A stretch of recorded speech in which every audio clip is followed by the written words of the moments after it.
अस्सलाम वालेकुम व्यूअर्स, मैं हूं आपका होस्ट अहमद नजीब और आप देख रहे हैं प्रोग्राम O2 स्पोर्ट्स। क्रिकेट बहुत ज़्यादा रवां-दवां है। क्रिकेट के हवाले से बहुत सी खबरें हैं। कोरोना आ गया, पाकिस्तान की बात करें तो पीएसएल के मसले मसाइल हैं कि जो बाकी मानदा मैचेस हैं वो कैसे होंगे।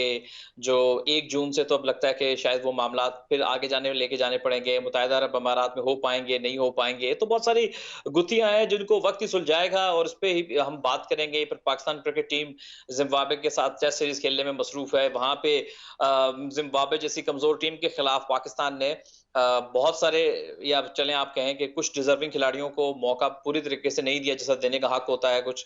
अगर आप ज़िम्बाब्वे के खिलाफ, पहले भी हम प्रोग्राम में तज़किरा कर चुके हैं कि अगर आप ज़िम्बाब्वे के खिलाफ किसी को मौका देने में हिचकिचाहट का शिकार हैं, तो ना जाने फिर वो कौन-सी टीम होगी जिसके खिलाफ आप पाकिस्तान के जो परफ़ॉर्मर्स हैं, जो बहुत ही मेहनत करके इस सतह तक पहुँचते हैं, उनको आप मौका देंगे। इसी के ऊपर हम बात करेंगे। ओवरऑल जो दुनिया में स्पोर्ट्स का और क्रिकेट का क्या फ्यूचर लगता है। जो इंटरनेशनल लेवल पे हम देख रहे हैं कि आईपीएल में भी जो बायोस्फीयर बबल के होने के बावजूद केसेस आए, उनकी रिपोर्ट्स ये कहती हैं कि वहाँ पर बायोस्फीयर बबल ब्रीच नहीं हुआ, लेकिन अगर वो बबल ब्रीच नहीं हुआ तो फिर केसेस कैसे है? इसका मतलब ये है कि बायोस्फीयर बबल 100% जो है वो महफूज नहीं है। यानी अगर उसके ब्रीच ना होने के बावजूद भी कहीं न कहीं से कोरोना आ जाता है, तो फिर शायद दुनिया को इसमें मज़ीद रिसर्च की ज़रूरत है और उसपे मज़ीद काम करने की ज़रूरत है कि इस बायोस्क्योर बबल को किस तरह से मज़ीद महफूज़ बनाया जा सकता है। ये बहुत सारे टॉपिक्स हैं, इन पे हम बात करेंगे और हमारे साथ बहुत ही मारूफ स्पोर्ट्स, अगर आप जर्नलिज़्म की बात करते हैं, शख्सियत हमारे प्रोग्राम में अक्सर आप इनको देखते हैं, शुएब शुएब जट साहब मौजूद हैं, इनको हम खुशामदीद कहना चाहेंगे। अस्सलाम वालेकुम। वालेकुम अस्सलाम, बहुत शुक्रिया आपका। अच्छा शुएब जट साहब, सबसे पहले हम बात करते हैं पीएसएल के हवाले से और फिर आगे बढ़ेंगे, हम कुछ टेस्ट सीरीज की बात करेंगे। पाकिस्तान सुपर लीग में अब पाकिस्तान क्रिकेट बोर्ड ने बाज़ाब्ता राब्ता भी कर लिया है यूएई के बोर्ड से। तो आपको क्या नज़र आ रहा है, क्या पाकिस्तान को कोई विंडो मिल पाएगी यूएई में? और अगर मिलती है तो क्या आपको इनेकाद होता हुआ नज़र आ रहा है जून के अंदर बकिया मैचेस का? क्योंकि फिर जून के आखिर में तो पाकिस्तान को इंग्लैंड का दौरा भी करना है। देखिए नजीब, ये खबर मैंने ही ब्रेक की थी 2 दिन पहले कि एनसीओसी ने जो है वो पाकिस्तान सुपर लीग की इंतज़ामिया ने जो ब्रीफिंग दी थी उनको कोविड प्रोटोकॉल्स को फॉलो करने की, कोविड एसओपीज़ को फॉलो करने की, उस पे वो मुतमईन नहीं थे और उनका बड़ा जो है वो मजबूत जो है उन्होंने दलील दी थी। उन्होंने कहा था कि हम एक वक्त में पूरे पाकिस्तान में जो है वो लॉकडाउन कर रहे हैं और ऐसे में आप चाहते हैं कि हम क्रिकेट कराने की इजाज़त दें, तो लोग जो है वो बात करेंगे कि आप एक जानिब तो लॉकडाउन कर रहे हैं और दूसरी जानिब जो है वो आप स्पोर्ट्स की इस तरह की एक्टिविटी को इजाज़त दे रहे हैं। तो इसको जवाब बनाते हुए उन्होंने एनसीओसी ने भी तजवीज़ दे दी थी कि आप अगर चाहते हैं कि ये लीग हो और बहुत ज़्यादा ज़रूरी है ये लीग करवाना, तो फिर आप इसको यूएई में लेके चले जाएँ। अब उसके बाद गुज़िश्ता रोज़ जो पाकिस्तान सुपर लीग की इंतज़ामिया और फ्रेंचाइज़ीज़ के दरमियान एक जो है वो वर्चुअल सेशन हुआ। उसके बाद एक खबर आई कि पाकिस्तान क्रिकेट बोर्ड ने अब खत लिखा है। वो खत जो है पाकिस्तान क्रिकेट बोर्ड ने काफ़ी दिन पहले लिख दिया था, क्योंकि उनको काफ़ी दिन पहले जो है वो इशारे मिलना जो है मिलना शुरू हो गए थे कि लीग जो है वो शायद पाकिस्तान में और कराची में ना हो सके, क्योंकि जिस तरीके से केसेस बढ़ते जा रहे हैं। तो अब लीग को जो है वो लेके जाना है और इसमें सिर्फ यही मसला नहीं था, कुछ मसला ये भी है कि बहुत सारे ममालिक ने अपनी जो सिटीजन हैं उनको उन्होंने पाबंद किया है कि वो कुछ ममालिक में ना ट्रैवल करें। ट्रैवल एडवाइजरी जो जारी करते हैं, तो उसमें जो है वो इंडिया भी आ रहा था, पाकिस्तान भी आ रहा था। तो इस तरह के चैलेंजेस भी जो है वो दरपेश थे। तो पाकिस्तान क्रिकेट बोर्ड ने हिफ्ज़ मातकदम के दौर पे पहले ही ये बैकडोर डिप्लोमेसी के तहत यूएई क्रिकेट बोर्ड से राब्ते कर लिए। तो इसका डबल फायदा होगा। एक तो अगर ये मैचेस हो जाते हैं, पाकिस्तान को इसलिए इसका फायदा होगा कि अगर इंडिया से, अगर क्या, तो चांसेस बहुत ज्यादा बढ़ गए हैं। अगर वर्ल्ड कप हुआ तो वो इंडिया में नहीं होगा, वो यूएई में ही होगा। और अगर यूएई में वर्ल्ड कप होगा तो पाकिस्तान के ये टीमें जो हैं पाकिस्तान सुपर लीग की ऑलमोस्ट तकरीबन कोई 20 के करीब मैचेस इन्होंने खेलने हैं। अगर एक टीम की बात करें जिसने फाइनल तो थ्रू करना है, तो उसको 9 से 10 मैचेस खेलने को मिल जाएंगे, 8 से 9 मैचेस। तो ऐसे में आप खुद समझ सकते हैं कि पाकिस्तानी लड़कों को 8-9 ये मैचेस मिलेंगे यूएई में और फिर 11 मैचेस उनको इंटरनेशनल जो है वो भी मिलेंगे। तो इससे कितनी उनको तैयारी मिल सकती है वर्ल्ड कप की। तो ब्लेसिंग इन डिस्गाइज वाला ये मामला है। अगर पाकिस्तान सुपर लीग हो जाती है और अगर वर्ल्ड कप यूएई में हो जाता है, तो ये पाकिस्तान के लिए बड़ा फ्रूटफुल होगा। बिल्कुल सही जी, पाकिस्तान सुपर लीग के लिए बड़ा फ्रूटफुल होगा। और लगता है यही है कि शायद जो कोरोना की सिचुएशन इंडिया में है कि ये वर्ल्ड कप इंडिया में होना मुमकिन दिखाई नहीं दे रहा, जिस तरह के पूरी दुनिया में रिकॉर्ड केसेस उनके मुल्क में रिकॉर्ड हुए। इसी दौरान हमें शाहजेब भुट्टो ने भी ज्वाइन कर लिया, इन्हें भी खुशामदीद कहेंगे। शाहजेब, वेलकम आपको। अस्सलाम वालेकुम। वालेकुम सलाम अहमद। अच्छा शाहज़ेब, आप ये बताएँ कि कोरोना जो है वो एक लम्हा लगा था कि शायद वक़्त के साथ ये कम हो रहा है, लेकिन इसकी जो वेव्स होती हैं, पहली वेव खत्म हुई, दूसरी आ गई, दूसरी खत्म हुई, तीसरी आ गई। तो कितना मुश्किल होता है एक स्पोर्ट्स जर्नलिस्ट के लिए भी अपने आप को मेंटली प्रिपेयर करना, ओवरऑल अपनी तैयारियों को देखना, क्योंकि पहले पाकिस्तान सुपर लीग चल रही थी, फिर वो कोरोना आया, वो पोस्टपोन हो गई, फिर से तैयारियां हुई कि अब ये कराची में वापस से होगी 1 जून से। नए जो प्लेयर्स के साथ बात हो गई, पीएसएल का रिप्लेसमेंट ड्राफ्ट हो गया, लेकिन अब फिर से चूंकि जो एनसीओसी ने क्लियरेंस नहीं दी और उन्होंने कहा कि अब आपने इसको मुत्तहिदा अरब अमारात में कराना है, तो एक स्पोर्ट्स जर्नलिस्ट के लिए ये कितना टफ होता है इस तरह की तब्दीलियों के साथ अपने सहाफत को, अपने डिजिटल मीडिया से, चाहे आप हों या आप एक किसी अखबार या टेलीविजन के लिए काम कर रहे हो, इसको कैरी करना। देखिए नजीब, अहमद, इससे पहले कि भुट्टो इसका जवाब दें, शाहजेब मैं चाहूंगा कि शाहजेब अपनी तबीयत का भी बता दें, क्योंकि ये भी कोविड के क्वारंटाइन में है इन दिनों, और मैं चाहूंगा कि आप भी दुआ करें और हमारे जितने व्यूअर्स हैं वो भी इनके लिए दुआ करें। ये ज्यादा बेहतर अंदाज में कोविड को भी एक्सप्लेन कर सकते हैं और फिर एक जर्नलिस्ट को किस तरह के चैलेंजेस का सामना करना पड़ता है वो भी बता सकते हैं। हाँ जी, हम शाहज़ेब, मैं आप ही की तरफ बढ़ूँगा इसी के साथ ही, क्योंकि कोई लगभग 2 माह कबल मैं भी कोविड के टाइम से गुज़रा हूँ, मेरी पूरी फैमिली को कोविड हो गया था और बाकियों को तो हल्का-फुल्का बुखार हुआ, क्योंकि जैसे हम जानते हैं कि कोविड हर बंदे पे मुख्तलिफ तरह से असरअंदाज होता है, किसी पे बहुत ज़्यादा, किसी पे दरमियाना या किसी पे बिल्कुल हल्का-सा। तो मुझे तो बिल्कुल भी सिरे से कुछ नहीं हुआ था, यानी मैं बिल्कुल, बुखार भी नहीं हुआ, ना कोई खाँसी, ना गला खराब, सिर्फ सूंघने की हिस्स जो होती है और जो जायका ज़ुबान का कुछ दिनों के लिए चला गया। तो मैं शाहज़ेब आपकी खैरियत दरियाफ़्त करना चाहूँगा पहले, कि आप बताइए कि आप खैरियत से हैं कोविड के दरमियान में? अब तक आपका जो है वो किस तरह से आपने सामना किया, इसका कुछ एहतियाती तदाबीर, आप अपना तजुर्बा शेयर करना चाहिए, और फिर उसके बाद जो मैंने आपसे स्पोर्ट्स के हवाले से सवाल पूछे उसका जवाब दे दीजिएगा। अल्हम्दुलिल्लाह अहमद, जिस तरीके से आपने कहा कि जैसे आपके साथ हुआ था कि आपकी सिर्फ स्मेल और इसके साथ साथ जो है वो टेस्ट जो है वो नहीं था, तो मेरे साथ भी कुछ ऐसा ही हुआ था और अल्हम्दुलिल्लाह मेरा आज क्वारंटाइन बिल्कुल मुकम्मल भी हो रहा है और जो एक मुश्किल वक्त था वो ख़त्म हो गया और इस चीज़ से मैं निकल गया। लेकिन इसमें बात ये है कि स्पोर्ट जर्नलिस्ट का जो काम होता है ना, वो काम होता है डेली फील्ड में जाना और स्टोरीज निकालना, डिफरेंट पैकेजेस करना, डिफरेंट जगहों पे अपने आप को प्रेजेंट रखना और एक्टिव रखना। लेकिन जब आपको एकदम बंद होके एक जगह पे बैठ जाना पड़े, आपको घर से काम करना पड़े, बल्कि आपको अपने कमरे से काम करना पड़े, फिर वहां पर डिफरेंस क्रिएट होता है। सबसे बड़ा डिफरेंस जो क्रिएट हुआ था वो हम सबके लिए हुआ था लास्ट ईयर, जब पाकिस्तान सुपर लीग हम कवर कर रहे थे। मैं कराची से बाहर दीगर शहरों से टूर्नामेंट कवर करके जैसे ही वापस आया था, टूर्नामेंट बंद हो गया था और सबसे पहले क्राउड के बगैर मैचेस करवाए गए थे। It was really an different experience. Players से भी बात हो रही थी, प्लेयर्स भी कह रहे थे कि यार मैच खेलने में वो फील नहीं आ रही। और उसके बाद क्रिकेट सस्पेंड हो गई। इवेंचुअली फिर क्रिकेट स्टार्ट हुई, क्राउड के बगैर क्रिकेट हुई, प्लेयर्स भी एडजस्ट हुए, हम भी एडजस्ट हुए और अब लगा कि शायद मामला कुछ अरसे तक बिल्कुल ऐसे ही चले।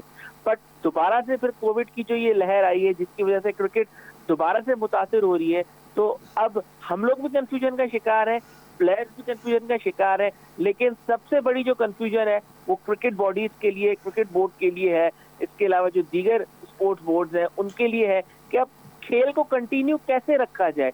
क्योंकि आपने जो एक ऑल्टरनेट तरीका ढूंढा था कि बगैर क्राउड के आप बायो बबल में मैचेस करवाएंगे, उसमें भी मसले मसाइल हो रहे हैं। काफी प्लेयर्स को इस चीज से भी इशू हो रहा है कि लंबे लंबे क्वारंटीन करने पड़ रहे हैं, कहीं 7 दिन का, कहीं 8 दिन का, कहीं 14 दिन का। इस वजह से भी काफी ज्यादा मसले मसाइल हो रहे हैं। तो इन हालात में स्पोर्ट्स को कंटिन्यू रखना बहुत ज्यादा मुश्किल हो रहा है। स्पोर्ट्स को कंटिन्यू रखना मुश्किल हो रहा है। शोएब जेट साहब, मैं बायोस्क्योर बबल के ऊपर टिपिकली आपसे सवाल करना चाहूँगा कि आपको लगता है कि बायोस्क्योर बबल पे मज़ीद मेहनत की ज़रूरत है? क्योंकि ये नहीं कि सिर्फ आप इंडिया या पाकिस्तान की हम बात करें, आप दुनिया के बाकी खेलों में भी देखें तो कहीं ना कहीं जो है वो इन सब जो भी हिफाजती इक़दाम किए गए उसके बावजूद भी क्राउड समेत खिलाड़ियों में भी कोविड पॉजिटिव आए हैं। तो आपको लगता है कि अभी भी शायद कोरोना को जो माहिरीन हैं वो ठीक तरह से, पूरी तरह से समझ नहीं पाए हैं और अभी भी इसको समझने का सिलसिला जारी है और बायोस्क्योर बबल नामी जो चीज है वो 100% जो है वो महफूज नहीं है? नजीब, मैं इससे थोड़ा सा इख्तिलाफ करूंगा। मेरे नजदीक जो है बायोस्क्योर बबल एक फूल प्रूफ किस्म का जो है वो एक प्रोग्राम है। हाँ, इसमें खामी तब आती है जब आप इसमें रिलैक्सेशन करते हैं। आप देखें ना, अभी पाकिस्तान जनूबी अफ्रीका की सीरीज हुई, क्यों नहीं उसमें कोविड नजर आया आपको? पाकिस्तान जिम्बाब्वे की सीरीज ऑनगोइंग है, वहां पे कोविड क्यों नहीं नजर आया? जो दो मुमालिकों की सीरीज हो रही है जहां पे ब्रीचेस नहीं हुए, वहां पे कोविड क्यों नहीं पहुंच पाता? कोविड देखें, ये कोई फिजा में नहीं है, ये पर्सन टू पर्सन जो है वो वेरी करता है, या पर्सन टू पर्सन ट्रांसफर होता है। अब जो आईपीएल की बात हो रही है, तो आईपीएल के चेन्नई सुपर किंग्स के 2 खिलाड़ी जो है वो गालिबन चेस्ट एक्सरे के लिए हॉस्पिटल गए थे, कोई उनको इंजरी थी या क्या मामला था, जिसके बाद जो है वहां पे कोविड जो है स्प्रेड होना शुरू हुआ। उसके अलावा उनको जो है सिटी टू सिटी उनको ट्रैवल करना पड़ रहा था। तो आप सिटी टू सिटी जो है वो चार्टर फ्लाइट्स में तो नहीं जा रहे ना। अगर पाकिस्तान की टीम जो अब यूके गई थी तो वो कमर्शियल फ्लाइट से गई थी, तो वहां पे कोविड के कुछ केसेस आए थे, कुछ हिस्टोरिकल थे, कुछ नए केसेस आए थे। लेकिन जो लोग चार्टर फ्लाइट से गए थे उनमें केसेस क्यों नहीं आपको दिखाई दिए? तो बायोसिक्योर बबल आई थिंक एक महफूज चीज है, लेकिन बुनियादी तौर पे यहाँ पे प्रॉब्लम तब आती है जब ब्रीचेस होते हैं, जब आप फेवर दे रहे होते हैं। पाकिस्तान सुपर लीग में देखें ना, अब खबरें आ रही हैं कि जो है वो बर्थडेज मनाई जा रही थी, कभी ऑनर से मुलाकातें की जा रही थी, कभी जो है वो लोगों को बुला के जो है उनके साथ सेल्फियां खींची जा रही थी। इस तरह के ब्रीचेस हो रहे थे जिनपे कबूतर की तरह या खरगोश की तरह आंखें बंद की गई, और उसका खुमियादा जो है वो आपको पोस्टमार्टमेंट की सूरत में जो है वो भुगतना पड़ा। तो जहां जहां दुनिया में क्रिकेट या दीगर स्पोर्ट्स में ब्रीचेस हो रहे हैं, वहां पे केसेस आ रहे हैं, जहां ब्रीचेस नहीं हो रहे वहां पे केसेस नहीं आ रहे हैं। अगर आपने देखा होगा, अभी फुटबॉल का एक बड़ा इवेंट जो है वो खत्म हुआ, बिहाइंड द क्लोज डोर वो इवेंट हुआ, वहां पे क्यों नहीं आपको कोविड के केसेस जो है वो सुनाई दिए गए? क्योंकि वहां पे ब्रीचेस नहीं हुई। तो biosecure bubble is a secure thing, लेकिन प्रॉब्लम जो है वो ब्रीचेस में आती है जब आप फेवर देते हैं, जब आप नरमियां दिखाते हैं, जब सारे मामला होते हैं, तो वहां पे आपको इन सारी चीजों से नबरत आजमा होना पड़ता है। अच्छा, मेरा फिर शोएब डॉक्टर साहब इसी मुनासबत से एक और सवाल आपसे ये है कि जो पहले फैक्ट फाइंडिंग कमेटी थी जिसने अपनी रिपोर्ट को आया नहीं किया, और डॉक्टर सुहेल भी अब बोल पड़े कि उनके साथ उनको कुर्बानी का बकरा बनाया गया और सारा नज़ला जो है वो उन पर गिरा दिया गया है। तो आप ये समझते नहीं है कि हकायक को छुपा के कुछ लोगों को शायद प्रोटेक्ट, जो हमेशा से रवायत रही गई है कि कुछ अपने खास या मंजूर नज़र लोगों को प्रोटेक्ट किया जाता है, और इस मामले में भी शायद किया गया है, कुछ लोगों की नौकरियां बचा ली गई हैं एक शख्स को आगे करके कुर्बानी का बकरा बना के। क्या आप इस बात से मुत्तफिक हैं, या आप समझते हैं कि बिल्कुल ठीक प्रोसेस हुआ है ये सारा?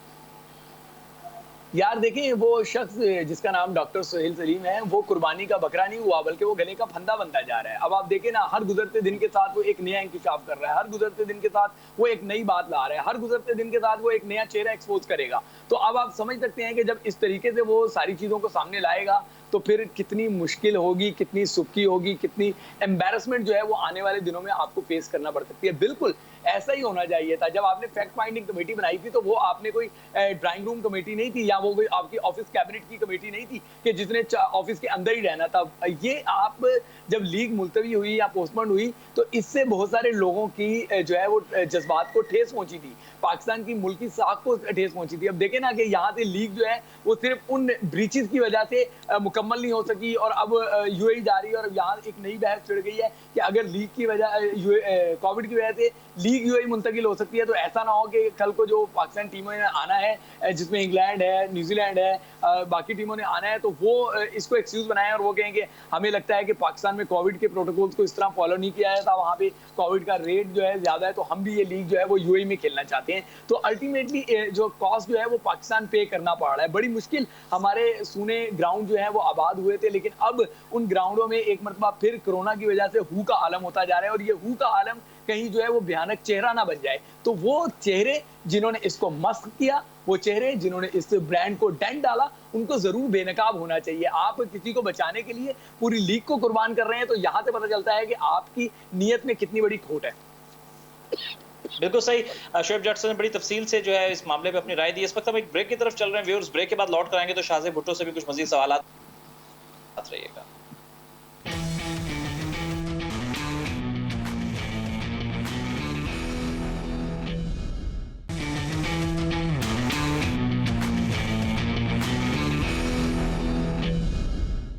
जी वेलकम बैक व्यूअर्स, प्रोग्राम देख रहे हैं आप वो टू स्पोर्ट्स। मैं हूं आपका मेजबान अहमद नजीब, और बात कर रहे हैं कुछ हम स्पोर्ट्स के हवाले से, और बढ़ते हैं शाहजेब भुट्टो की तरफ। शाहजेब, ये कितना मुश्किल प्रोसीजर होता होगा फ्रेंचाइजेस के लिए कि एक बार पोस्टपोन हो गई लीग और फिर वापस से जो है वो उसकी रीड्राफ्टिंग हुई है, रिप्लेसमेंट्स हुई हैं। आपकी डेफिनेटली आपने पहले ड्राफ्ट में एक माइंडसेट बनाया होता है कि हमने इस स्ट्रेटजी के साथ प्लेयर्स को पिक करना, अपनी जो हतमी 18 हैं उनको मुंतखब करना है, और फिर अचानक से आपको वापस से ये इस मरहले से गुजरना पड़े तो आपका सारा जो कॉम्बिनेशन है वो डिस्टर्ब हो जाता है। अगर आप जीत रहे हैं तो अब आपको आगे ये ज़मानत नहीं है कि आप नए कॉम्बिनेशन के साथ भी उसी तरह जीतेंगे जिस तरह आप पहले जीत रहे थे, क्योंकि एक खिलाड़ी नए आ जाते हैं, उनके वो कितने जल्दी जेल इन हो गए टीम के साथ। दूसरा ये कि एक ब्रेक के बाद जब स्टार्ट करते हैं तो वो मुश्किल हो जाता है ज़रा। तो आप समझते हैं कि फ्रेंचाइजीज के लिए हर लिहाज से टफ है, नई कंडीशन होंगी, नई जगह होगी और फिर नए लोग होंगे, उनको टीम के साथ जेल इन करना तो काफ़ी बड़ा, ये सभी के लिए जो है ये एक टफ फेज होगा जो पीएसएल का रिमेनिंग मैचेस जब होंगे।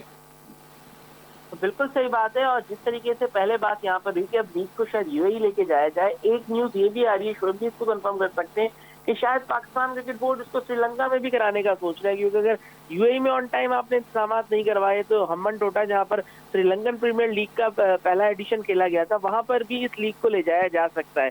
जहां तक आपने टीम की कॉम्बिनेशन की बात की, डेफिनेटली बहुत ज्यादा डिस्टर्ब होते हैं।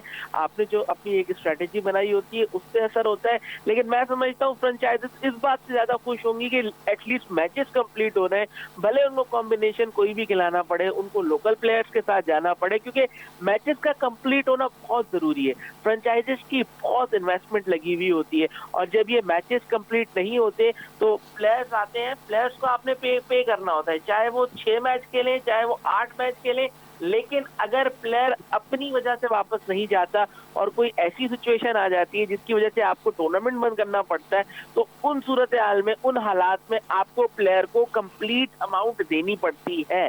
और अगर प्लेयर को फ्रेंचाइज कंप्लीट अमाउंट देती है तो फ्रेंचाइज जरूर चाहेगी कि उनके मैचेस कंप्लीट हो, चाहे कॉम्बिनेशन कोई भी हो, एटलीस्ट उनका वो रेवेन्यू जनरेट हो सके जिनकी उन्होंने प्लानिंग की हुई होती है टूर्नामेंट के स्टार्ट से। तो मुश्किल होता है फ्रेंचाइजेस के लिए, आई मीन जो कैप्टन होते हैं उनके लिए भी मुश्किल होता है कि पहले जो आपके पास प्लेयर्स थे, 4 मैचेस उन्होंने खेले, 5 मैचेस उन्होंने खेले, आगे जो 5 मैचेस आपने खेलने वो आपने डिफरेंट कॉम्बिनेशन के साथ खेलने, और अभी भी एमर श्योरिटी नहीं है कि ये जो दूसरे ड्राफ्ट में प्लेयर पिक हुए ये आएंगे, क्योंकि आप देखें दुनिया भर में न्यू ट्रेवल रिस्ट्रिक्शंस लग रही हैं। अब 1 माह बाद क्या सूरत हाल होती है, अगले 25 दिन बाद क्या सूरत हाल होती है, आपने जो रिप्लेसमेंट ड्राफ्ट में प्लेयर्स पिक किए हैं, मेरे ख्याल से एक परेशानी फ्रेंचाइजेस के लिए ये भी होगी, क्रिकेट बोर्ड के लिए भी ये होगी कि शायद इन प्लेयर्स में से भी आपने एंड टाइम पर कुछ प्लेयर्स को रिप्लेस करना पड़े, क्योंकि न्यू रूल्स और रिस्ट्रिक्शंस आ रही है। बिल्कुल ठीक है शाहजेब, काफ़ी गंभीर मामला है और ये इतना आसान नहीं है इस सारी चीज़ को तरतीब देना, क्योंकि बहुत सारी ऐसी चीज़ें जो अभी वाज़ेह नहीं हुई हैं। शोएब डॉक्टर साहब, ये जो श्रीलंका वाला मामला जिस तरफ शाहजेब ने इशारा किया है, क्या आपको लगता है कि कोई श्रीलंका भी एज अ वेन्यू कंसीडर हो सकता है अगर मुत्तहिदा अरब अमारात उन दिनों में नहीं अवेलेबल होता या पूरी तरह से मामला उनके साथ नहीं तय पाते? अगर श्रीलंका में जाता है तो क्या ये खुशगवार एक्सपीरियंस होगा पाकिस्तानी खिलाड़ियों के लिए हेम्बन टोटा में? देखिए, प्रॉब्लम यहाँ पे जो है वो श्रीलंका इस वजह से नहीं जा रहे कि यूएई अवेलेबल नहीं होगा, प्रॉब्लम है कॉस्ट की, कि कॉस्ट कितनी आएगी। कल यकीनी तौर पे ये बात जो है वो ज़ेरे गौर लाई गई थी, लेकिन इतनी ज़्यादा मैच्योरिटी इसको नहीं मिल सकी।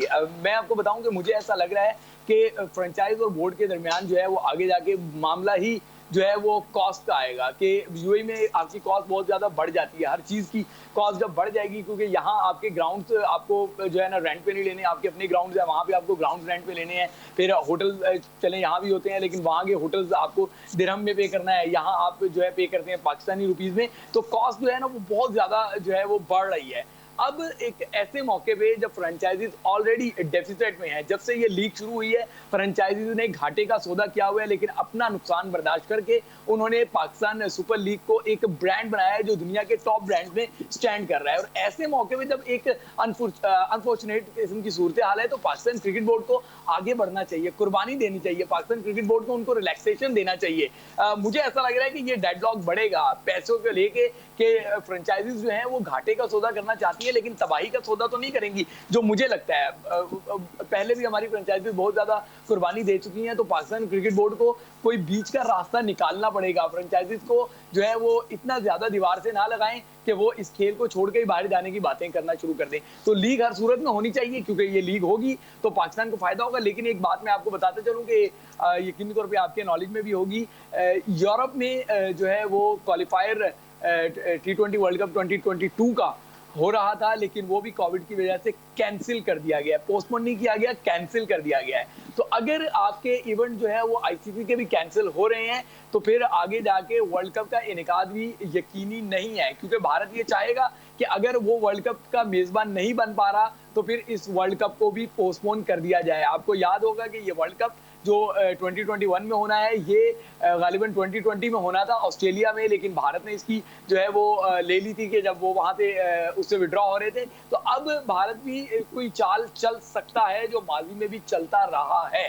क्योंकि इस इवेंट में कोई 1-2 टीमें नहीं, 16 ममालिक की टीमों ने आना है। तो हर मुल्क की टीमों का जो है वो ट्रैवल एडवाइजरी तो उनको शायद यूएई के लिए मिल जाए, क्योंकि यूएई कोविड जो है वो वहाँ पे कंट्रोल में है, फिर वहाँ पे वैक्सीनेशन है। अब गालिबन इतलात आ रही है कि वो एक नई पॉलिसी भी मुतारिफ करने जा रहे हैं कि जो टूरिस्ट वहाँ पे आएंगे, जो विजिटर्स आएंगे, वो वैक्सीनेशन जो है वो उनको वहाँ पे वैक्सीन लगाई जाएगी। गालिबन सिंगल डोज वाली वैक्सीन की बातें हो रही हैं, तो इससे शायद उनके यहाँ रेट और ज्यादा गिर जाए। लेकिन जब 16 ममालिक ने आना होता है तो फिर क्रिकेट बोर्ड्स की नहीं चलती। जब प्लेयर ने इंडिविजुअल जाके खेलना हो, जैसे आईपीएल में खेल रहे थे, जैसे पीएसएल में खेल रहे थे, जैसे श्रीलंकन प्रीमियर लीग में खेल रहे थे, वो अलग चीज होती है। लेकिन जब कंट्री जो है रिप्रेजेंट कर रही होती है, तो उस कंट्री को अपने मुल्क की एडवाइजरी को भी देखना होता है कि उनका मुल्क क्या अलाउ करता है या नहीं करता। तो मुझे लग रहा है कि जैसे जैसे दिन करीब आएंगे, वर्ल्ड कप की सूरत हाल जो है वो गंभीर से गंभीर होती जाएगी। और जहां तक पीएसएल की बात रही है, तो शायद फाइनेंशियल इश्यूज जो हैं वो इसके मैचेस को थोड़ा सा डेंट डाल दें। बिल्कुल ठीक शुएब, आपने काफ़ी तफसील से इस जो इशू के ऊपर आपने अपना एनालिसिस दिया, अपनी राय दी है। शाहज़ेब, इंडिया की अगर हम मामला जो ओवरऑल देखें, सिचुएशन देखें, तो इंडिया पहली फुर्सत में तो ये नहीं चाहेगा कि ये जो वर्ल्ड T20 जितना बड़ा इवेंट है वो इनके मुल्क से बाहर जाए। लेकिन ना ही उन्होंने सोचा होगा कि ऐसा कुछ हो सकता है। गुज़िश्ता चंद माह से जिस तरह की सूरत हाल कोविड की इंडिया में डेवलप हुई है कि जिसमें 3.5 लाख केस या शायद उससे भी ज़्यादा एक दिन में रिपोर्ट होना शुरू हुए, जो कि पूरी दुनिया में एक वर्ल्ड रिकॉर्ड है। और अब ये बातें बड़ी तूल पकड़ती जा रही हैं कि इंडिया में शायद वर्ल्ड कप का इनेकाद करना, अगर यही सिलसिला चलता रहा तो बहुत मुश्किल हो जाएगा, क्योंकि इतनी बड़ी आबादी का मुल्क है और इतना डेवलप्ड कंट्री है नहीं जिस तरह यूरोपियन कंट्रीज होते हैं कि जहां पर वैक्सीनेशन इतनी क्विकली कर दी जाए कि वहां पर केसेस रिड्यूस होना शुरू हो जाए। डेफिनेटली आप ये कह सकते हैं कि कोई 1.5 अरब या 2 अरब के करीब का मुल्क है। तो टेक्निकली लगता यह है कि शायद इंडिया में इसका इनेकाद मुश्किल लगता है। तो अगर ये लीग यूएई जाती है तो इससे इंडियन क्रिकेट को कितना नुकसान होगा, और क्या आपको लगता है कि इंडिया कोई ना कोई ऐसी जरूर कोशिश करेगा कि कुछ भी हो जाए, जी वर्ल्ड कप जो है इंडिया से बाहर ना जाए? अच्छा अमर, मेरी इस हवाले से काफी बात हुई है इंडिया में, और जहां तक मुझे पता लगा है अब बीसीसीआई अपना माइंडसेट बना चुका है तो वर्ल्ड T20 दुबई ले जाया जाए। क्योंकि वर्ल्ड T20 अगर दुबई जाता है तो वर्ल्ड T20 से पहले या वर्ल्ड T20 के बाद इंडिया के पास एक विंडो बचती है जिसमें वो अपने आईपीएल के मैचेस करवा सकें। अभी कुछ अर्सा पहले सौरभ गांगुली का बयान आया था कि उनको कोई 250 करोड़ का नुकसान हो रहा है आईपीएल पोस्टपोन करने से, तो ऑब्वियसली वो अपना नुकसान भी रिकवर करना चाहेंगे। जहां तक आपने आईसीसी के स्पॉन्सर्स की बात की, आईसीसी का जो 75 से 80% स्पॉन्सर है वो इंडियन स्पॉन्सर है, और वो वही स्पॉन्सर है जो आईपीएल में अपना पैसा लगाता है, वहां से पैसा रिकवर करता है और आगे आईसीसी के टूर्नामेंट्स में इन्वेस्ट करता है। तो ये जो बेनिफिट्स हैं दोनों के वो आपस में जुड़े हुए हैं। तो इंडिया ने एक कोशिश ये भी की है कि वो ऑस्ट्रेलिया से बात करें कि इस साल वाला वर्ल्ड T20 अगर ऑस्ट्रेलिया ले ले, अगले साल इंडिया दोबारा अपने कंट्री में वर्ल्ड T20 कराए। लेकिन इस पे ऑस्ट्रेलिया बिल्कुल राजी नहीं हो रहा, क्योंकि ऑस्ट्रेलिया ने ये ऑप्शन पहले दिया था जब इंडिया नहीं माना था। हालांकि ये जो वर्ल्ड कप था 2021 का, ये इंडिया में ही होना था, 2020 का वर्ल्ड कप ऑस्ट्रेलिया में होना था। बट आईसीसी ने बाद में एक पेशकश की थी भारत को कि अगर आप एक साल आगे चले जाएं, आप 2022 में वर्ल्ड कप ले लें और 2021 में हम ऑस्ट्रेलिया को दे दें, तो उस पर भारत नहीं माना था। अब जब भारत ने कोशिश की तो ऑब्वियसली ऑस्ट्रेलिया भी नहीं माना, क्योंकि उनकी इस साल एशेज स्केड्यूल है और एशेज को वो कितनी वैल्यू देते हैं वो आपको भी पता है। जब इंग्लैंड 5 टेस्ट मैच खेलने ऑस्ट्रेलिया आएगी, तो अब सूरत हाल ये हो चुकी है कि इंडिया अपना कंप्लीट माइंडसेट बना चुका है कि वर्ल्ड T20 अगर यूएई में होता है तो वो आईपीएल भी यूएई में करवाएंगे। हाँ, इससे उनको नुकसान तो बहुत ज्यादा होगा, बट एटलीस्ट उतना नहीं होगा जितने फिगर्स अभी दिखाई दे रहे थे। तो आप आईपीएल और वर्ल्ड टी20 ये दोनों इस साल आप यूएई में देख सकते हैं। बिल्कुल ठीक है। शाहजेब, आपने काफी तफसील से इसके ऊपर बात की है, और इस वक्त हम एक ब्रेक की तरफ चलेंगे। आई होप हमारे प्रोड्यूसर सुन रहे हो। इस वक्त हम एक ब्रेक की तरफ चलते हैं, और ब्रेक के बाद जब हम लौट कर आएंगे तो मजीद डिस्कस करेंगे।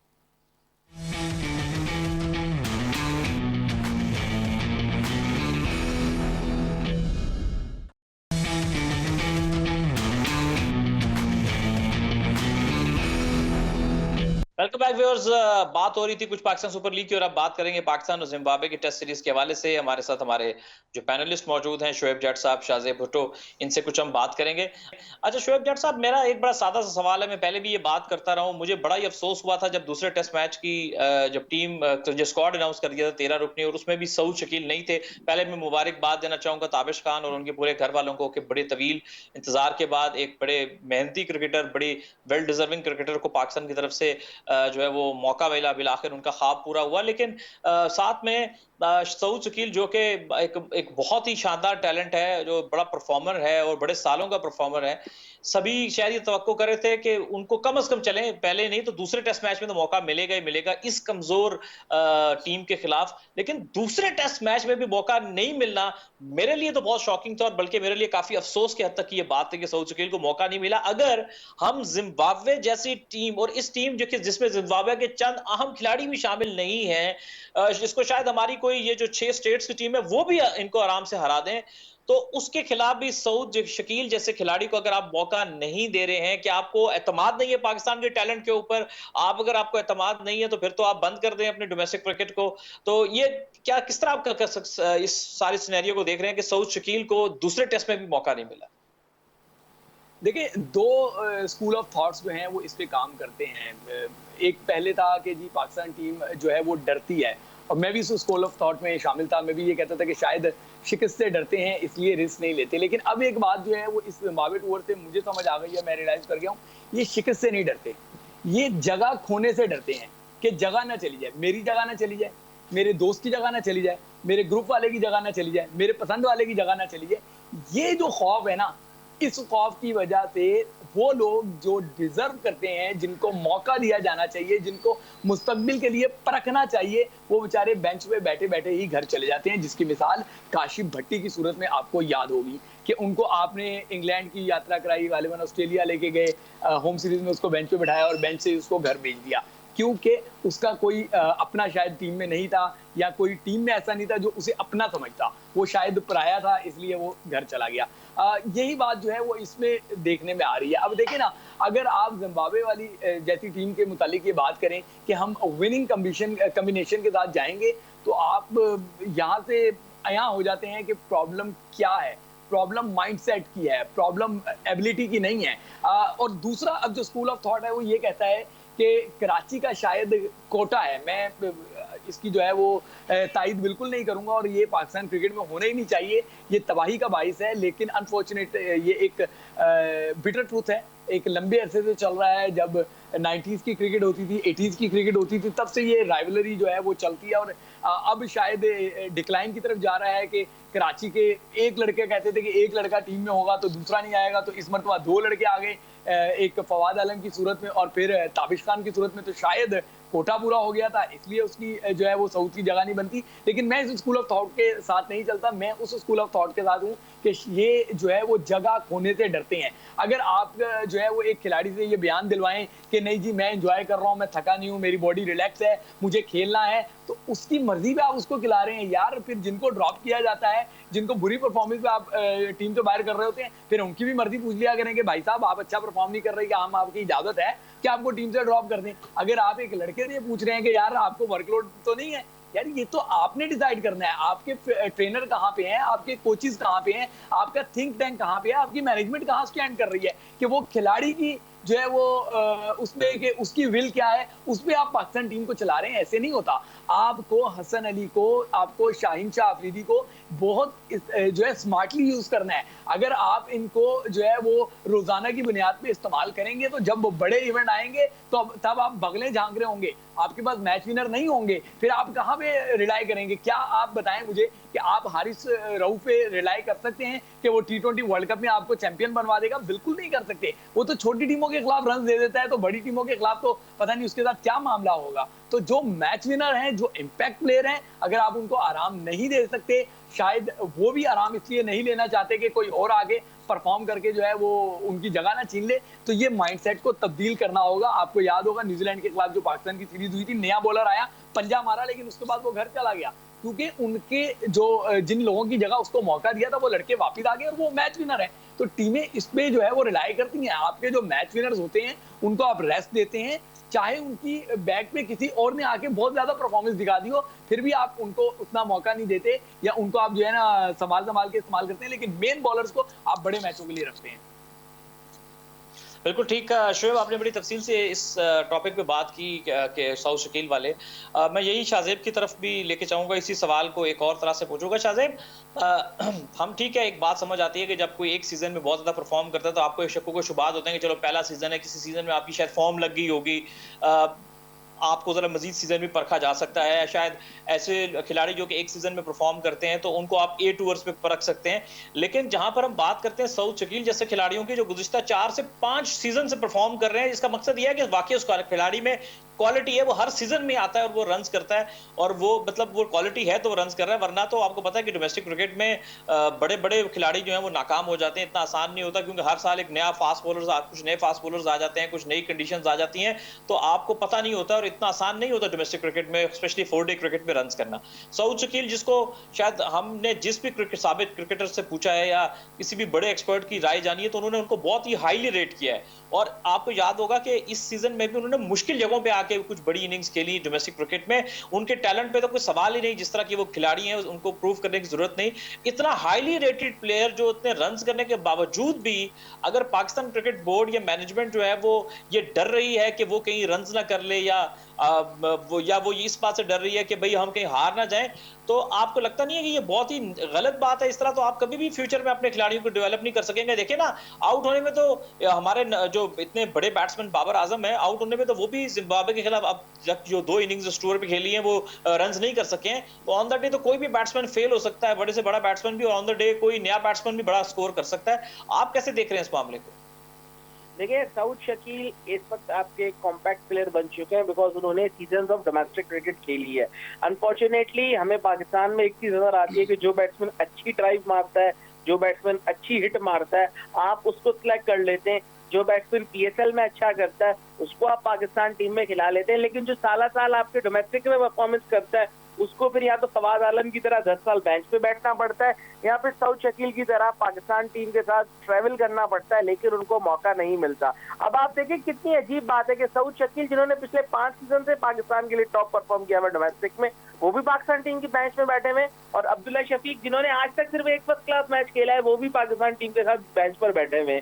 तो ये आप देखें हमारी क्रिकेट बोर्ड की प्रेफरेंसेस क्या है। हाँ, मोहम्मद वसीम जब सिलेक्टर आए थे तो उनके आने के बाद फवाद आलम को चांस मिला, जैसे इस टेस्ट मैच में ताबिश खान को चांस मिला, जैसे नोमान अली को चांस मिला, तो लग रहा था कि परफॉर्मेंस को अब चांस मिलेगा, लेकिन उनकी भी कोऑर्डिनेशन होनी चाहिए क्योंकि उन्होंने प्लेयर्स को जब सिलेक्ट किया है तो एक प्लानिंग होनी चाहिए कप्तान और कोच के साथ कि आप उन प्लेयर्स को ट्राई आउट करें। अगर आप सेकंड टेस्ट मैच की बात करें, आप बैट्समैन शॉट जा रहे थे, पहले आपके पास फहीम अशरफ खेल रहे थे तो ठीक है, समझ में आता था, नंबर 7 पर फहीम अशरफ बैटिंग कर रहे थे, लेकिन इस टेस्ट मैच में आपके पास नंबर 7 पर हसन अली थे। वो तो साजिद खान नाइट वॉचमैन आ गए तो हसन अली को 8 नंबर पर बैटिंग करने आना पड़ा, वरना हसन अली क्या नंबर 7 के बैट्समैन है? नंबर 7 पे दुनिया भर में विकेट कीपर बैटिंग करते हैं, 6 बैट्समैन आप लोग तगड़े अपने खिलाते हैं। अगर आप ऑस्ट्रेलिया जाएंगे, अगर आप न्यूजीलैंड जाएंगे, अगर आप श्रीलंका जाएंगे, वहां पे आपकी बैटिंग वैसे ही स्ट्रगल करती है। वहां पे आप बैट्समैन शॉट जाएंगे जहां पर आपके ओपनर्स भी सेटल ना हो। चले इस मैच में तो आबिद अली ने 200 रन कर दिए, आप नीचे से आके नोमान अली अपने टेस्ट कैरियर की पहली सेंचुरी कर रहे हैं तो आपकी टीम अच्छा परफॉर्म कर रही है। अगर नोमान अली ये 100 ना करते तो शायद आपकी टीम 350 करती। तो इस चीज को भी देखना है कि एटलीस्ट जहां पर एडजस्ट हो सकते हैं प्लेयर्स वहां पर उनको खिलाएं। सऊद शकील की डेफिनेटली जगह बनती थी। आपको जिम्बाब्वे के अगेंस्ट कोई 5 या 6 रेगुलर बॉलर्स नहीं चाहिए। अगर आप 4 बॉलर्स और फिर आपके सऊद शकील भी लेफ्ट आर्म स्पिन करते हैं, फवाद आलम भी लेफ्ट आर्म स्पिन करते हैं, इसके अलावा अगर आप आगा सलमान को चांस देना चाहते हैं तो वो भी पूरी ऑफ स्पिन करते हैं, फिर अजहरुद्दीन लेग स्पिन करते हैं, तो आपके पास बॉलिंग ऑप्शन थे। आपने अपना कॉम्बिनेशन राइट बनाना, और आपने ये भी सोचना है कि अगर आपने किसी बड़ी जगह का टूर करना है, वहां पर अगर आपको किसी बैट्समैन की जरूरत पड़ जाती है, फिर आप क्या करेंगे? आप रॉ टैलेंट को, नए प्लेयर को बगैर किसी एक्सपीरियंस के वहां पर टेस्टिंग कंडीशंस में डाल देंगे, इस चीज को भी देखना है। अच्छा, बिल्कुल ठीक है शोएब जाट साहब। एक चीज ये भी सामने आती है कि हमारी जो टीम मैनेजमेंट है शायद वो भरोसा नहीं करती डोमेस्टिक के परफॉर्मर्स पे। आप देखें कि ताबिश खान को मौका मिला तो वो उन्होंने उनको 5th बॉलर खिलाया, उन्होंने इनको इतना एतमाद नहीं था शायद कि वो शाहीन अफरीदी को अगर रेस्ट दे देते बीच में और उनकी जगह ताबिश खान को अगर वो प्लेइंग 11 में मौका दे देते या किसी और खिलाड़ी को रेस्ट देके प्लेइंग 11 में ताबिश खान को मौका दे देते और प्रॉपर 4 बॉलर के साथ जाते और प्रॉपर बैटिंग के साथ जाते, लेकिन ऐसा नहीं हुआ। उन्होंने ये किया कि एक एक्स्ट्रा फास्ट बॉलर के तौर पर ताबिश खान को उन्होंने शामिल किया है उस बैटिंग लाइनअप के खिलाफ जिम्बाब्वे की, जिसमें तजुर्बे की भी कमी है और सही कहूं तो 1-2 प्लेयर्स के अलावा टैलेंट की भी कमी नजर आती है। तो आपको लगता है कि शायद ताबिश खान पे अगर इनको भरोसा होता मुकम्मल तरह से तो वो उसको एज अ प्रॉपर बॉलर किसी को रेस्ट कराकर उनकी जगह ताबिश खान को खिलाते, ना कि वो उनको एक एक्स्ट्रा फास्ट बॉलर के तौर पर प्लेइंग 11 में शामिल करते? अहमद देखिए, मैंने आपको पहले ही जवाब दे दिया है कि ये प्रॉब्लम जो है वो सिर्फ इतनी सी है कि जगह ना चली जाए। जब जगह ना चली जाए तो फिर आपके अपोनेंट में ये तो जिम्बाब्वे है, अगर कीनिया और नमीबिया भी आ जाएंगी, अगर जो है वो इस तरह की कोई एसोसिएट ममालिक की भी जो सबसे जो है टेबल पे सबसे बॉटम की टीम होगी वो भी आएगी, तो भी आप फुल स्ट्रेंथ के साथ जाएंगे। क्योंकि प्रॉब्लम हार जीत नहीं है, प्रॉब्लम जगह है कि मेरी जगह ना चली जाए। जब ये सोच आपकी होगी तो फिर यकीन करें कि टीमें डिस्ट्रॉय होती हैं, टीमें जो है वो बिल्डअप नहीं होती। आगे आपको वेस्ट इंडीज में खेलना है, अगर आप जिम्बाब्वे जैसी टीम के खिलाफ इस तरह अप्रोच के साथ जा रहे हैं तो वेस्ट इंडीज आपको सांस भी नहीं लेने देगी। वेस्ट इंडीज के बाद आपको जो क्रिकेट खेलनी है वो और बड़ी और मुश्किल क्रिकेट खेलनी है। तो इस तरह की सोच जो है वो सिर्फ और सिर्फ मैं आपको बता रहा हूँ कि पाकिस्तान को पीछे की तरफ धकेल रही है। अब क्या होगा कि जब ये 2 मैचों की सीरीज जीतेंगे, इनिंग से ये मैच भी जीतना चाहिए इनको, जब ये इनिंग से जीत जाएंगे तो बहुत सारे लोग सीना ठोक के मैदान में आ जाएंगे। कहाँ थे वो लोग जब जिम्बाब्वे के खिलाफ T20 मैच में आपको शिकस्त हुई, जब जिम्बाब्वे के खिलाफ आप दोनों मैचेस में मुश्किल में थे, तो कहाँ थे वो लोग? कहाँ है वो चीफ सिलेक्टर साहब जो लैपटॉप लेकर आ जाते हैं और चंद मखसूस लोगों से सवाल पूछे जाते हैं और उनके जवाब देते हैं? वो आए, वो सामना करें कि बताएं वो अब्दुल्ला शफीक को आपने किस जो है परफॉर्मेंस में टीम में शामिल किया और कामरान गुलाम को किस वजह से आपने, कौन सी ऐसी बात आपको उसकी बुरी लग गई कि आपने उसको घर बिठा दिया? कहाँ है चीफ सिलेक्टर साहब जो जवाब देंगे कि आप जो है वो टेस्ट मैच जब खेलने जाते हैं तो लेगीज के साथ जाते हैं क्योंकि वो मैच विनर ऑप्शन होता है, तो आपने वहां पे दोनों फिंगर स्पिनर्स के साथ आप चले गए।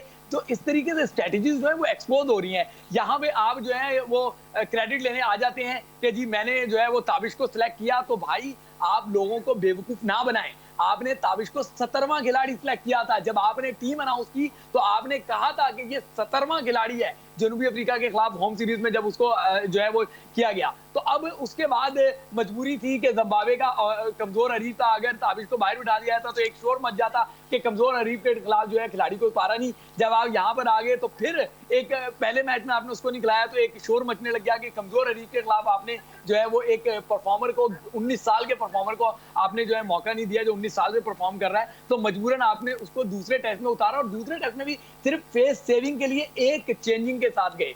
ये सिर्फ फेस सेविंग हो रही है, मैं आपको बता रहा हूँ। ये क्रेडिट लेंगे चीफ सिलेक्टर साहब, बार बार सीना ठोकेंगे कि देखें मैंने ये काम कर दिया। जिस तरीके से आपके हेड कोच जो हैं वो जो है फौरन सीना ठोक कर आ जाते हैं कि फवाद आलम को मैंने सिलेक्ट किया, वरना उससे पहले किसी सिलेक्टर ने सिलेक्ट ही नहीं किया था। तो जनाब आप चीफ सिलेक्टर थे, आपने सिलेक्ट कर लिया। जब आप कप्तान थे तब आपने उसको मुकदमा क्यों नहीं लड़ा कि ये लड़का पाकिस्तान टीम की जरूरत है, आप लेकर आए? तब आप हारिस सोहेल को खिलाते रहे, फवाद आलम को बाहर बिठा के रखा और हर बार आपने ये कहा कि जी असद शफीक जो है वो हमारे पास मौजूद है, यूनुस खान हमारे पास मौजूद है, खुद मिसबा हमारे पास मौजूद है। तो फवाद की जगह नहीं बनती। जब फवाद की इन तीनों के होते हुए जगह नहीं बनती थी तो हारिस सोहेल के होते हुए जगह कैसे बन जाती थी? देखें बहुत सारी चीजें हैं जो आपको जो है कड़वे सच हैं जिनको आप सामना ही नहीं करना चाहते। इसीलिए आप क्या करते हैं कि आप 3-4 लोगों को बिठाते हैं, अपने मतलब की बातें करते हैं, आप इंटरव्यूज भी वहां जाके देते हैं जहां से आपको जी भाई करके सवालात किए जाएं। आप आए, आप अपना लैपटॉप खोलें, हम अपने दिमाग को खोलेंगे, हम आपसे बात करेंगे और आपसे जवाब तलब भी करेंगे। हम वो जवाब मांगेंगे आपसे, वो सवालात करेंगे जो 22 करोड़ आवाम की तर्जुमानी कर रहे होंगे। वो सवाल करेंगे जो किसी हकदार की हक तलफी पे चीख के आपसे जो है वो पूछ रहे होंगे कि क्यों ऐसा किया। आप बताएं, कामरान गुलाम को किस जुर्म की आपने सजा दी है, कैसे आपने उसको बिठा दिया? अब्दुल्ला शफीक में ऐसा आपको क्या नजर आ गया कि वो फेल हो गया, उसके बावजूद आप लेकर जा रहे हैं? तो कहते हैं ना कि गाते गाते गवैया बन जाता है, तो खिलाते खिलाते आप किसी को खिलाड़ी तो बना देंगे, लेकिन जो बना बनाया खिलाड़ी है आप उसका मुस्तकबिल तबाह कर रहे हैं। आपको इसका जवाब देना होगा। आप इस दुनिया में नहीं देंगे, उस दुनिया में जाके देंगे। बिल्कुल सही शुएब जट साहब, आपने बड़ी तफसील से इस पे अपने रवायती अंदाज में जो है आपने गुफ्तगू की, अपने बड़े अच्छे से कवर किया। सो व्यूअर्स, बहुत ही इंटरेस्टिंग गुफ्तगू हुई आज के प्रोग्राम में। शुएब जट साहब और शाज़ेब भुट्टो हमारे साथ शामिल रहे। आप दोनों का बहुत शुक्रिया, थैंक यू। आप लोगों ने अपनी मसरूफियात में से वक्त निकाला। हमने कुछ PSL के मामलात को इसमें कवर करने की कोशिश की प्रोग्राम में, और साथ में हमने कुछ पाकिस्तान की जो टेस्ट सीरीज जारी है जिम्बाब्वे के हवाले से, उस पर कुछ बात करने की कोशिश की और अपने एक्सपर्ट्स का ओपिनियन जानने की कोशिश की। आई होप आपको आज का ये प्रोग्राम पसंद आया होगा। टू स्पोर्ट्स फिर नए प्रोग्राम के साथ, कुछ नई खबरों और कुछ नए मेहमानों के साथ आपकी खिदमत में हाजिर होंगे। अल्लाह हाफिज।